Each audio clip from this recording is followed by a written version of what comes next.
welcome to Castanet's Week in Review. I'm Jen Zielinski. Our top story. Castanet has obtained footage of a huge medical marijuana grow operation here in Kelowna. The owner says as new licensing laws come into place, there will be fewer legal grow operations, although they'll be much larger. So, based on their license application, whatever that might be for them, some may apply for 1 million plants. Some may apply for 60,000 plants. Some may apply based on square footage. So just like farming or grapes, 2 acres, you have grapes. Marijuana, you'll have 50,000 square feet to grow your cannabis indoors. We spoke with the mother of murdered teen Ashley Hyatt this week to get her reaction to her daughter's killer attempting to have her sentence reviewed. The judge denied the woman's review request, stating she showed problematic behavior, such as bringing drugs into the facility, and noted she was boy crazy. How do you think you deserve to be out when you're doing that?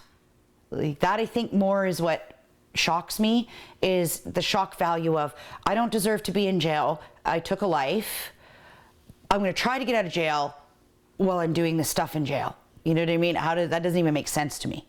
The woman cannot be named as she was a minor when she stabbed Hyatt at a house party back in 2010. A 17-year-old girl could face multiple assault charges after running half naked through the Okanagan Mission Secondary School, allegedly punching and slapping students in the process. Several students say they were violently struck by the girl, who was later apprehended by police and taken to hospital. The attack appears to have been random. Our highways and mountain passes are getting increasingly more dangerous to drive on as winter approaches.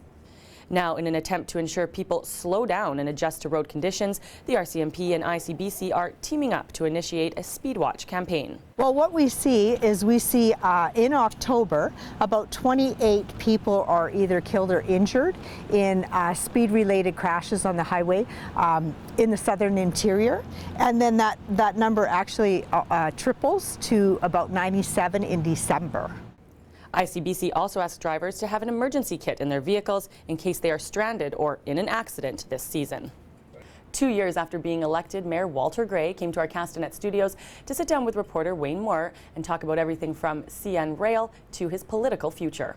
And so I was in for 6 years. I ran the second time I won. Then I actually went for a third term, and then ran again and didn't win, and maybe shouldn't have, and didn't intend to, but it kind of came down to that. But this time, I didn't sort of go in as I did previously and said, well, maybe I'll go in for 6 or 9 years or whatever.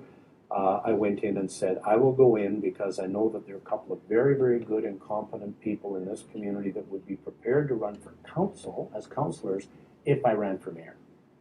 I believe that it should always be changed. You should always have at least 2 new faces on every council, 3 maybe. But who would have dreamed be 5 new councillors and a new old mayor back again?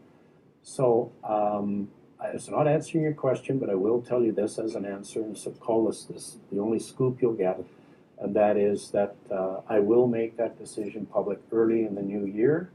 At this moment in time, I would be tending to think probably not, but never say never. But I'll make a decision in the first quarter of 2014. Well, if you don't decide to run. Well, that wraps up Castanet's Week in Review. I'm Jen Zielinski. Thanks for watching. Remember to send your news tips to news@castanet.net and follow us on Twitter at @CastanetNews.